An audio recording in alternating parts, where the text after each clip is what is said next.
ಎಲ್ಲ ಸುದ್ದಿಗಳನ್ನ ನಿಮಗೆ ವಿವರವಾಗಿ ತೋರಿಸ್ತಾ ಹೋಗ್ತೀನಿ. ಬೇಸಿಗೆ ಕಾಲ ಮುಗಿತಾ ಬಂತು, ಇನ್ನೇನು ಮುಂಗಾರು ಮಳೆ ಬರಬೇಕಾಗಿದೆ. ಆದರೆ ಮುಂಗಾರುಗಿಂತ ಮುಂಚಿತವಾಗಿ ಪೂರ್ವ ಮುಂಗಾರು ಮಳೆಯ ಹೊಡೆತಾ ಇದೆಯಲ್ಲ, ಅದು ಇಡೀ ರಾಜ್ಯದಲ್ಲಿ ಅಲ್ಲೋಲ ಕಲ್ಲೋಲವನ್ನು ಸೃಷ್ಟಿ ಮಾಡ್ತಾ ಇದೆ.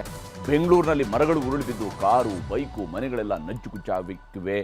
ರಾಜ್ಯದ ಬೇರೆ ಬೇರೆ ಕಡೆಗಳಲ್ಲಿ ರೈತರು ಬೆಳೆದಿರುವಂತಹ ಇನ್ನೇನು ಫಲ ಕೊಡೋದಕ್ಕೆ ರೆಡಿಯಾಗಿದ್ದಂತಹ ಬೆಳೆಗಳು ಕೂಡ ಸರ್ವನಾಶ ಆಗ್ತಾ ಇದೆ.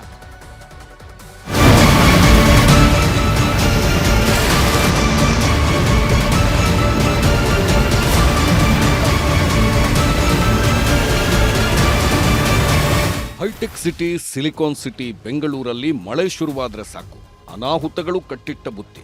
ಇದಕ್ಕೆ ಸಾಕ್ಷಿ 1 ಗಂಟೆ ಸುರಿದ ಮಳೆ ಸೃಷ್ಟಿಸಿರೋ ಅವಾಂತರಗಳು. ರಾತ್ರಿ ಅಬ್ಬರಿಸಿ ಬೊಬ್ಬಿರಿದಿದ್ದ ಮಳೆ ಅರ್ಧ ಬೆಂಗಳೂರನ್ನೇ ಅಲ್ಲೋಲ ಕಲ್ಲೋಲ ಮಾಡಿದೆ. ಬೆಂಗಳೂರಿನ ಮಹಾಲಕ್ಷ್ಮಿ ಲೇಔಟ್ ಸುತ್ತಮುತ್ತ ರಾತ್ರಿ 40ಕ್ಕೂ ಹೆಚ್ಚು ಮರಗಳು ಬಿದ್ದಿವೆ. ಬೈಕ್ ಸವಾರನ ಮೇಲೆ ಮರ ಬಿದ್ದಿದ್ರಿಂದ ಪಾಪ ಜೀವ ಉಳಿಸ್ಕೊಳ್ಳೋಕೆ ಗಾಡಿ ಬಿಟ್ಟು ಓಡಿ ಹೋದ್ರು. ರಸ್ತೆಯಲ್ಲಿ ನಡ್ಕೊಂಡು ಹೋಗ್ತಿದ್ದ ಮಹಿಳೆ, 3 ಯುವಕರು ಮರ ಬೀಳುತ್ತಿದ್ದಂತೆ ಕ್ಷಣಾರ್ಧದಲ್ಲಿ ಓಡಿ ಹೋಗಿದ್ರಿಂದ ದೊಡ್ಡ ಅನಾಹುತ ತಪ್ಪಿದೆ.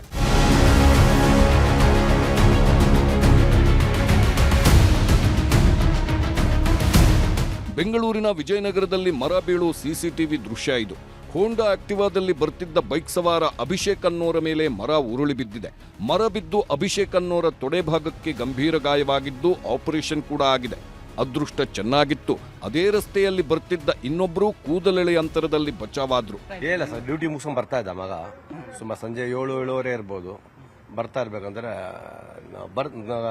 ಇದ್ದಕ್ಕಿದ್ದಂಗೆ ಮರ ಬಿದ್ದೋಗಿದೆ ಅಷ್ಟೇ. ಬಿದ್ದು ಗಾಡಿ ಸ್ವಲ್ಪ ಏಟ್ ಆಗಿದೆ. ಅವ್ನ ಕಾಲ್ ಫ್ರಾಕ್ಚರ್ ಆಗಿ ಈಗ ಬಾಸ್ ಹಾಸ್ಪಿಟಲ್ ಇದ್ದಾನೆ ಸರ್. ಮಹಾಲಕ್ಷ್ಮಿ ಲೇಔಟ್ ವ್ಯಾಪ್ತಿಯಲ್ಲಿ ಮರಗಳ ಕೆಳಗೆ ನಿಲ್ಲಿಸಿದ್ದ 6 ಕಾರುಗಳು, 2 ಆಟೋಗಳು ನಜ್ಜುಗುಜ್ಜಾಗಿವೆ. ರಾತ್ರಿ ಇಡೀ ಮರಗಳನ್ನ ತೆರವು ಮಾಡಿ ವಾಹನಗಳು ಓಡಾಡೋಕೆ ರಸ್ತೆನ ಕ್ಲಿಯರ್ ಮಾಡಿದ್ರು. ಇನ್ನೊಂದು ಕಡೆ ಮರ ಬಿದ್ದು ಒಂದೇ ಜಾಗದಲ್ಲಿ 7 ಬೈಕ್ಗಳು ಹಾಳಾಗಿವೆ. ನಂದಿನಿ ಲೇಔಟ್ನಲ್ಲಿ 5 ಮರಗಳು ಬಿದ್ದಿವೆ. ಇದು ವಿಜಯನಗರದಲ್ಲಿ ಮನೆಗಳ ಮೇಲೂ ಮರಗಳು ಬಿದ್ದಿವೆ. ಜಿಬಿಎ ಅಧಿಕಾರಿಗಳು ಎಷ್ಟು ಜಾಣರು ಅಂದ್ರೆ ಮನೆ ಕೆಳಗೆ ಬಿದ್ದ ಮರಗಳನ್ನ ಕಟ್ ಮಾಡಿ ತೆಗೆಸಿದ್ರು. ಆದ್ರೆ ಮನೆ ಮೇಲೆ ಬಿದ್ದಿರೋ ಅದೇ ಮರದ ರೆಂಬೆ ಕೊಂಬೆ ತೆಗೆಯೋಕೆ ಪರ್ಮಿಷನ್ ತಗೊಂಡು ಬನ್ನಿ ಅಂತ ಮನೆ ಮಾಲೀಕರಿಗೆ ಕಟ್ಟಪ್ಪಣೆ ಮಾಡಿದ್ದಾರೆ. ಅದೇ ನಾನು BBMP ಅವರಲ್ಲಿ ಮೇಲೆ ಕೆಳಗಡೆ ಕಟ್ ಮಾಡ್ತಾ ಇದ್ದಾರೆ, ವಿಚಾರಿಸಿದೆ ಅವ್ರಿಗೆ, ಹೇಳಿ ಇದು ಕಟ್ ಮಾಡಿ ಅಂತ ಹೇಳಿದೆ. ಇಲ್ಲ ಸರ್, ಅದು ನಮಗೆಲ್ಲ, ಅದು ಫಾರೆಸ್ಟ್ನವರು, ಅವ್ರಿಗೆ ನೀವು ಲೆಟರ್ ಕೊಡಬೇಕು, ನೀವು ಮುಂಚಿತವಾಗಿ ಲೆಟರ್ ಕೊಡಬೇಕಿತ್ತು ಬೀಳುತ್ತೆ ಅಂತೆಲ್ಲ ಹೇಳಿದ್ರು ಆ ಮನುಷ್ಯ. ಏನಂದ್ರೆ ಯಾರು ಕೆಲಸ ಮಾಡಕ್ಕೆ ತಯಾರಿಲ್ಲ ಅಷ್ಟೇ. ಒಬ್ಬರಿಂದ ಒಬ್ಬರಿಗೆ ಅವರ ಜವಾಬ್ದಾರಿಯನ್ನು ಹಸ್ತಾಂತರ ಮಾಡ್ತಾರೆ ಅಷ್ಟೇ. ನೀವು ಅವ್ರು ಮಾಡಬೇಕು ಅಂತ ಇವ್ರು ಹೇಳೋದು, ಇವ್ರು ಮಾಡಬೇಕು ಅಂತ ಅವ್ರು ಹೇಳೋದು. ವಿಜಯನಗರದ ಕಥೆ ಇದಾದ್ರೆ ವೈಯಾಲಿಕಾವಲ್ನಲ್ಲಿ 2 ಬೈಕ್ಗಳು ಮರದಡಿ ಸಿಲುಕಿ ಪುಡಿಪುಡಿಯಾಗಿವೆ. ವಿದ್ಯುತ್ ಕಂಬಗಳು ಮುರಿದು ಬಿದ್ದು ಕರೆಂಟ್ ಸಂಪರ್ಕ ಇಲ್ಲ. 2 ಕಾರುಗಳ ಗಾಜು ಪುಡಿಪುಡಿಯಾಗಿದೆ. ಎಲ್ಲಕ್ಕಿಂತ ಹೆಚ್ಚಾಗಿ ಮನೆ ಮೇಲೆ ರಾತ್ರಿ ಮರ ಬಿದ್ದು ಹೊರಗೆ ಬರೋಕಾಗದೆ ಜಿಬಿಎ ಅಧಿಕಾರಿಗಳಿಗೆ ದೂರು ಕೊಟ್ರು. ಗಂಟೆಗಟ್ಟಲೆ ಕಾಯಿಸಿದ ಜಿಬಿಎ ಅಧಿಕಾರಿಗಳು ಕೊನೆಗೆ ಬಂದು ಮರ ತೆರವು ಮಾಡಿದ್ರು. ಮರ ಅವಾಗ ಟ್ರಿಮ್ ಮಾಡಿ ಇಟ್ರೆ ಈ ತರ ಆಗೋದಿಲ್ಲ. ನಾವು ಹೇಳ್ತೀವಿ, ನಾವು ಹೇಳೋದಂತಿಲ್ಲ. ಡಿಪಾರ್ಟ್ಮೆಂಟ್ ಅಲ್ಲಿ ಇರೋರೆಲ್ಲ ಎಜುಕೇಟೆಡ್ ತಾನೆ, ಯಾರು ಅನ್ಎಜುಕೇಟೆಡ್ ಅಂತಿಲ್ಲ. ಅವ್ರವ್ರು ನೋಡ್ಕೊಂಡು ಅವಾಗ ಮಾಡಿದ್ರೆ ಉಂಟು. ಬೆಂಗಳೂರಲ್ಲಿ ನಿನ್ನೆ ರಾತ್ರಿ ಒಂದೇ ದಿನ 131 ಮರಗಳು ಬುಡ ಸಮೇತ ಉರುಳಿ ಬಿದ್ದಿವೆ. 192 ಮರದ ರೆಂಬೆ ಕೊಂಬೆಗಳು ಮುರಿದು ಬಿದ್ದಿವೆ. ಕೇಂದ್ರ ಪಾಲಿಕೆ ವ್ಯಾಪ್ತಿಯಲ್ಲಿ 50 ಮರ ಬಿದ್ದಿದ್ರೆ ದಕ್ಷಿಣ ಪಾಲಿಕೆ ವ್ಯಾಪ್ತಿಯಲ್ಲಿ 2 ಮರ ಬಿದ್ದಿದೆ. ಪಶ್ಚಿಮ ಪಾಲಿಕೆ ವ್ಯಾಪ್ತಿಯಲ್ಲಿ 52, ಉತ್ತರ ಪಾಲಿಕೆ ವ್ಯಾಪ್ತಿಯಲ್ಲಿ 13 ಹಾಗೂ ಪೂರ್ವ ಪಾಲಿಕೆ ವ್ಯಾಪ್ತಿಯಲ್ಲಿ 7 ಮರಗಳು ಬಿದ್ದಿವೆ. ಜಿಬಿಎ ಅರಣ್ಯ ಇಲಾಖೆ ಪಡೆಯವರು ನೆಲಕ್ಕಚ್ಚಿರುವ ಮರಗಳನ್ನು ಕಟ್ ಮಾಡಿ ರಸ್ತೆ ಬದಿಯಲ್ಲೇ ಬಿಟ್ಟು ಹೋಗ್ತಿದ್ದಾರೆ. ನಾಳೆ ಬರ್ತೀವಿ, ನಾಡಿದ್ದು ತೆಗಿತೀವಿ ಅಂತ ಹೇಳಿ ಹೋಗ್ತಿದ್ದಾರೆ. ಇನ್ನೂ ಹಾನಿಯಾದ ವಾಹನಗಳಿಗಾಗಲಿ ಮನೆಗಳಿಗಾಗಲಿ ಸದ್ಯಕ್ಕೆ ನಯಾ ಪೈಸೆ ಪರಿಹಾರ ಘೋಷಿಸಿಲ್ಲ. ಸರ್ಕಾರ ಪರಿಹಾರ ಘೋಷಿಸಬೇಕು ಅನ್ನೋದು ಬಿಜೆಪಿ ಶಾಸಕರ ಆಗ್ರಹ. ಒಂದು 30-35 ಬಿದ್ದಿದೆ.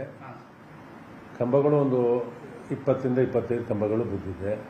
ಒಂದು 4-5 ಕಾರ್ ಮೇಲೆ ಜಖಮಾಗಿದೆ. ಕಾರು ಕೆಲವು ಕಡೆ ಕಾರ್ ಸಂಪೂರ್ಣವಾಗಿ ಹಾಳಾಗಿದೆ. ಇನ್ನೂ ಎತ್ತಕ್ಕಾಗಿಲ್ಲ. ಇದನ್ನ ಸರ್ಕಾರನೇ ಮಾನವೀಯ ದೃಷ್ಟಿಯಿಂದ ಕೊಡಬೇಕು. ಈಗ 3-4 ಆಟೋ ಮೇಲೆ ಬಿದ್ದೋಗಿದೆ. ಬಡವರವರು, ಒಂದಕ್ಕೆ ಇನ್ಶೂರೆನ್ಸೇ ಇಲ್ಲ. ಅದ್ರಲ್ಲಿ ತಗೊಂಡೋಗಿ ಊಟ ತಗೊಂಡೋಗಿ ಎಲ್ಲೋ ಒಂದ್ ಕಡೆ ಅದು ಮಾರ್ಕೊಂಡು ಜೀವನ ಮಾಡ್ತಾ ಇದ್ರು. ಅಂಥವಕ್ಕೆ ಮಾನವೀಯ ದೃಷ್ಟಿಯಿಂದ ಏನ್ ಸಹಾಯ ಮಾಡೋದಕ್ಕೆ ಸಾಧ್ಯ ಇದೆ ಅದನ್ನ ಮಾಡಬೇಕು ಅಂತ ಮುಖ್ಯಮಂತ್ರಿಗಳನ್ನ ಮತ್ತು ಉಪಮುಖ್ಯಮಂತ್ರಿಗಳನ್ನ ಕೇಳ್ಕೊಂತೇನೆ. ರಾಜಧಾನಿ ಬೆಂಗಳೂರಲ್ಲಷ್ಟೇ ಮಳೆರಾಯ ಅವಾಂತರಗಳನ್ನ ಮಾಡಿಲ್ಲ. ರಾಜ್ಯದ ಬೇರೆ ಬೇರೆ ಜಿಲ್ಲೆಗಳಲ್ಲೂ ಸಾವು ನೋವನ್ನೇ ತಂದಿಟ್ಟಿದ್ದಾನೆ. ಕೋಲಾರದಲ್ಲಿ ಸುರಿದ ಜೋರು ಮಳೆಗೆ ಕುರಿ ಶೆಡ್ ಮೇಲೆ ಮರ ಬಿದ್ದು 66 ವರ್ಷದ ನಾರಾಯಣಪ್ಪ ಅನ್ನೋರು ಜೀವ ಬಿಟ್ಟಿದ್ದಾರೆ. ಕೋಲಾರ ಜಿಲ್ಲೆ ಮಾಲೂರು ತಾಲೂಕು ಹಸಾಂಡಹಳ್ಳಿ ಗ್ರಾಮದಲ್ಲಿ ಈ ಘಟನೆ ನಡೆದಿದೆ. ಗಂಭೀರವಾಗಿ ಗಾಯವಾಗಿದ್ದ ರೈತನನ್ನ ಮಾಲೂರು ಸರ್ಕಾರಿ ಆಸ್ಪತ್ರೆಗೆ ದಾಖಲಿಸಿದ್ರು. ಆದರೆ ಚಿಕಿತ್ಸೆ ಫಲಿಸಲಿಲ್ಲ. ದೇವರು ಕರುಣೆ ತೋರಿಸಲಿಲ್ಲ. ಚಿತ್ರದುರ್ಗದ ಓಬಣ್ಣನಹಳ್ಳಿ ಸರ್ಕಾರಿ ಶಾಲೆ ಸಂಪೂರ್ಣವಾಗಿ ಜಲಾವೃತಗೊಂಡಿದೆ. ನಾಯಕನಹಟ್ಟಿಯ ಪೊಲೀಸ್ ಠಾಣೆ ಆವರಣಕ್ಕೂ ನೀರು ನುಗ್ಗಿದೆ. 3 ವರ್ಷದಿಂದ ಇದೇ ಪರಿಸ್ಥಿತಿ ಇದ್ರೂ ಪಂಚಾಯಿತಿಯವರು ಪರ್ಯಾಯ ವ್ಯವಸ್ಥೆ ಮಾಡಿಲ್ಲ. ಇನ್ನು ದಾವಣಗೆರೆಯಲ್ಲೂ ಅಷ್ಟೇ. ನಗರದ ಶಂಕರವಿಹಾರ ಬಡಾವಣೆಯಲ್ಲಿ ಚರಂಡಿ ಅವ್ಯವಸ್ಥೆಯಿಂದ ರಸ್ತೆಗಳು ಕೆರೆಗಳಂತಾಗಿವೆ. ಮನೆ ಮುಂದೆ ನಿಲ್ಲಿಸಿದ್ದ ವಾಹನಗಳು ನೀರಲ್ಲಿ ಮುಳುಗಿವೆ. ಪ್ರತಿ ಮಳೆಗೂ ಇದೇ ಪಾಡುವಂತ ಜನರು ಸರ್ಕಾರದ ವಿರುದ್ಧ ಕಿಡಿಕಾರಿದ್ರು. ಇದೇ ದಾವಣಗೆರೆ ತಾಲೂಕಿನ ಮಾಗಾನಹಳ್ಳಿ, ಅಮೃತನಗರ, ಕಡ್ಲೆಬಾಳ್, ಅರಸಾಪು ಸೇರಿದಂತೆ ಬಹುತೇಕ ಗ್ರಾಮಗಳಲ್ಲಿ ಅಪಾರ ಪ್ರಮಾಣದ ಭತ್ತದ ಬೆಳೆ ನೀರು ಪಾಲಾಗಿದೆ. ಕೋಲಾರದಲ್ಲಿ ಸುರಿದ ಮಳೆಗೆ ಅಪಾರ ಪ್ರಮಾಣದ ಬೆಳೆ ನಾಶವಾಗಿದೆ. ಮುಳಬಾಗಿಲು ತಾಲೂಕಿನ ಕೀಲಗಾಣಿ ಗ್ರಾಮದಲ್ಲಿ ಮಂಜುನಾಥ್ ಎನ್ನುವವರು 1.5 ಎಕರೆ ಪ್ರದೇಶದಲ್ಲಿ ಬಾಳೆ ಬೆಳೆ ಬೆಳೆದಿದ್ರು. ಆದರೆ ನಿನ್ನೆಯ ಮಳೆಗೆ ಬಾಳೆ ಬೆಳೆ ಸಂಪೂರ್ಣ ನೆಲಕ್ಕಚ್ಚಿದೆ.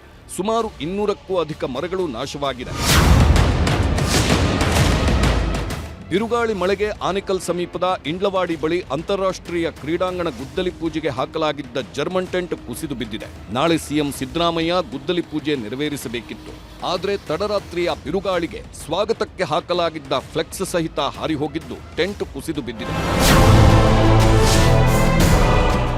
ಚಾಮರಾಜನಗರ ಜಿಲ್ಲೆಯ ಅಮ್ಮನಪುರ ಗ್ರಾಮದಲ್ಲಿ ಧಾರಾಕಾರ ಮಳೆಗೆ 1000 ಬಾಳೆಗಿಡ ನೆಲಕ್ಕಚ್ಚಿದೆ. 3 ಲಕ್ಷಕ್ಕೂ ಹೆಚ್ಚು ನಷ್ಟವಾಗಿದ್ದು ಪರಿಹಾರಕ್ಕಾಗಿ ಸರ್ಕಾರದತ್ತ ಕೈಚಾಚಿದ್ದಾರೆ.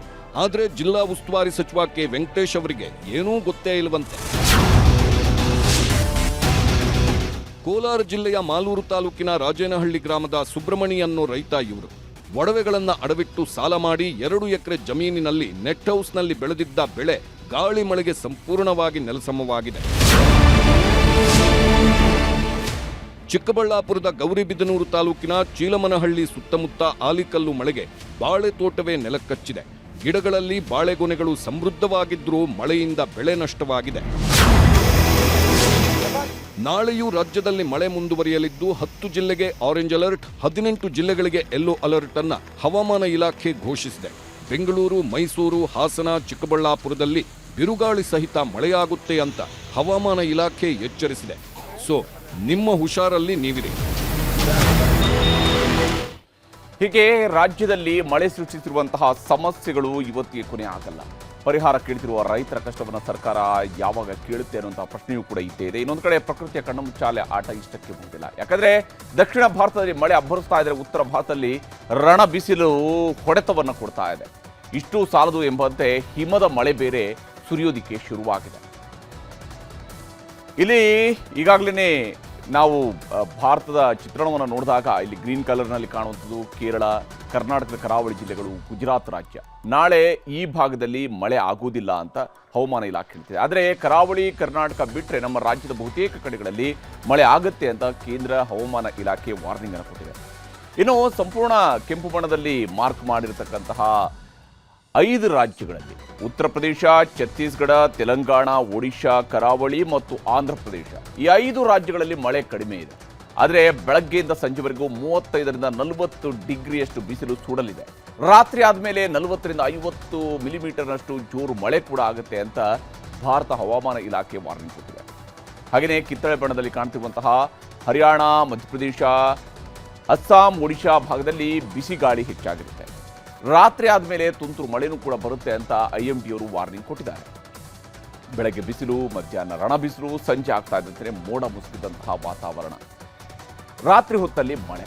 ಇಷ್ಟಕ್ಕೆ ಪ್ರಕೃತಿ ಆಟ ಮುಗಿದಿಲ್ಲ. ಹಿಮಾಚಲ ಪ್ರದೇಶ, ಉತ್ತರಾಖಂಡದಲ್ಲಿ ಸಿಕ್ಕಾಪಟ್ಟೆ ಹಿಮಮಳೆ ಬೇರೆ ಆಗ್ತಾ ಇದೆ. ಹಿಮಾಚಲ ಪ್ರದೇಶದ ಮನಾಲಿ ಮತ್ತು ಸುತ್ತಮುತ್ತಲಿನ ಪ್ರದೇಶಗಳಲ್ಲಿ ಹಿಮಮಳೆ ಇವತ್ತು ಬಹಳ ಜೋರಾಗಿತ್ತು. ರೋಹ್ಟಾಂಗ್ ಪಾಸ್ ಮತ್ತು ಹತ್ತಿರದ ಪ್ರದೇಶಗಳಲ್ಲಿ ಹಿಮಪಾತ ದಾಖಲಾಗಿದೆ. ಅಂದಾಜು 5ರಿಂದ 7 ಸೆಂಟಿಮೀಟರ್ನಷ್ಟು ಹಿಮಮಳೆಯಾಗಿದೆ ಅಂತ ಹವಾಮಾನ ಇಲಾಖೆ ಮಾಹಿತಿಯನ್ನ ಹಂಚಿಕೊಂಡಿದೆ. ಭಾರತದಲ್ಲಿ ಮಳೆ ಬಿಸಿಲಿನ ಜೊತೆಗೆ ಹಿಮಮಳೆಯೂ ಆಗ್ತಾ ಇದ್ರೆ ಚೀನಾ ಮತ್ತು ನ್ಯೂಯಾರ್ಕ್ನಲ್ಲಿ ಜಲಪ್ರಳಯವೇ ಸೃಷ್ಟಿಯಾಗಿದೆ. ಅಮೆರಿಕದ ನ್ಯೂಯಾರ್ಕ್ನಲ್ಲಿ ಭಾರಿ ಮಳೆ ಆಗ್ತಾ ಇದ್ದು ನ್ಯೂಯಾರ್ಕ್ ನಗರದಲ್ಲಿ ಅಕ್ಷರಶಃ ಜಲಪ್ರವಾಹ ಸೃಷ್ಟಿಯಾಗಿದೆ. ಮನೆಗಳು, ಮೆಟ್ರೋ ನಿಲ್ದಾಣಗಳೆಲ್ಲ ನೀರು ನುಗ್ಗಿದೆ. 100 ಕಾರುಗಳು ಕೊಚ್ಚಿ ಹೋಗಿದ್ದಾವೆ. ನಮ್ಮ ಬೆಂಗಳೂರಿಗೂ ನ್ಯೂಯಾರ್ಕ್ಗೂ ಬಹಳ ವ್ಯತ್ಯಾಸ ಏನಿಲ್ಲ. ಬೆಂಗಳೂರಲ್ಲಿ ಹೇಗೆ ಮಳೆ ಬಂದಾಗ ನೀರು ರಸ್ತೆ ತುಂಬ ನದಿಗಳ ಸ್ವರೂಪದಲ್ಲಿ ಹರಿತಾ ಇರುತ್ತೋ ಅದಕ್ಕಿಂತ ಜಾಸ್ತಿನೇ ಹರಿತಾ ಇದೆ ನ್ಯೂಯಾರ್ಕ್ನಲ್ಲಿ. 1200ಕ್ಕೂ ಹೆಚ್ಚು ಅಂಗಡಿ ಮನೆಗಳಿಗೆ ನೀರು ನುಗ್ಗಿದೆ. ನ್ಯೂಯಾರ್ಕ್ ನಗರದ ಬೀದಿಗಳು, ಸುರಂಗ ಮಾರ್ಗಗಳೆಲ್ಲ ನೀರಲ್ಲಿ ಮುಚ್ಚಿ ಹೋಗಿದ್ದು 4 ದಿನಗಳ ಮಟ್ಟಿಗೆ ತುರ್ತು ಪರಿಸ್ಥಿತಿಯನ್ನು ಘೋಷಣೆ ಮಾಡಿದ್ದಾರೆ. ಹಾನಿಯನ್ನು ಯಾವ ಸ್ವರೂಪದಲ್ಲಿ ಹಾನಿಗಳಾಗಿದ್ದಾವೆ ಅನ್ನೋದು ಇದು ತೋರಿಸ್ತಾ ಇದೆ ಮತ್ತು ಅಲ್ಲಿನ ಆಡಳಿತ ಈ ವ್ಯವಸ್ಥೆಗಳನ್ನು ಮಾಡ್ತಾ ಇದೆ. ಇದು ನ್ಯೂಯಾರ್ಕ್ನ ಪರಿಸ್ಥಿತಿ. ಆದರೆ ಚೀನಾದಲ್ಲಂತೂ ಜಲಪ್ರವಾಹಕ್ಕೆ 2 ದಿನಗಳಲ್ಲಿ 22 ಜನ ಸತ್ತಿದ್ದಾರೆ. ಮಧ್ಯ ಚೀನಾ ಮತ್ತು ನೈಋತ್ಯ ಚೀನಾದಲ್ಲಿ 22 ಜನರು ಸಾವಿಗೀಡಾಗಿದ್ದಾರೆ. 35ಕ್ಕೂ ಹೆಚ್ಚು ಜನ ನಾಪತ್ತೆಯಾಗಿದ್ದಾರೆ. ಸಾರಿಗೆ, ವಿದ್ಯುತ್ ಸಂಪರ್ಕಗಳು ಕಡಿತಗೊಂಡಿವೆ. ಶಾಲೆಗಳಿಗೆ 5 ದಿನಗಳ ಕಾಲ ರಜೆ ಘೋಷಣೆಯನ್ನು ಮಾಡಲಾಗಿದೆ. ಚೀನಾದಲ್ಲಿ ಆಗ್ತಿರುವಂತಹ ಜಲಪ್ರಳಯ ಮುಂದಿನ ದಿನಗಳಲ್ಲಿ ಇನ್ನೂ ಸಿಕ್ಕಾಪಟ್ಟೆ ಸಮಸ್ಯೆಗಳನ್ನು ಸೃಷ್ಟಿಸಬಹುದು ಅಂತ ಹೇಳಲಾಗಿದೆ.